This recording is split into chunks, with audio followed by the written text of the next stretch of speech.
उपमुख्यमंत्री अजित पवार यांच्या हस्ते मंत्रालयात टेक वारी महाराष्ट्र टेक लर्निंग वीक या उपक्रमाचे उद्घाटन झाले। हा उपक्रम 5 ते 9 मे दरम्यान राबवण्यात येत असून तो प्रशासकीय अधिकाऱ्यांच्या कौशल्य वृद्धीसाठी उपयुक्त ठरणार आहे। ब्लॉकचेन, आर्टिफिशियल इंटेलिजन्स, सायबर सुरक्षा यांसारख्या विषयांवर तज्ञांचे सत्र होणार आहे। उपक्रमात तणाव व्यवस्थापन, ध्यान, संगीत थेरपी यांसारख्या मानसिक आरोग्य विषयांवरही सत्रे होती। माहिती तंत्रज्ञान मंत्री ॲडव्होकेट आशिष शेलार यांनी महाराष्ट्र आयगॉट प्रशिक्षणात देशात प्रथम क्रमांकावर येईल असा विश्वास व्यक्त केलाय। प्रभारी मुख्य सचिव राजेश कुमार यांनी ईज ऑफ लिव्हिंग साठी लोकाभिमुख प्रशासनाचे महत्त्व सांगितले। आयुक्त आर विमला यांनी टेक वारीला मिळालेल्या प्रतिसादाचे कौतुक केले। कार्यक्रमात स्टार्टअप्स व मानसिक आरोग्य उपक्रमांचे प्रदर्शन भरवण्यात आले।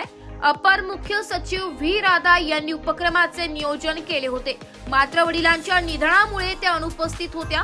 त्यांना श्रद्धांजली अर्पण करण्यात आली आहे। रिपोर्ट नाशिक लोकशाही न्यूज, नाशिक।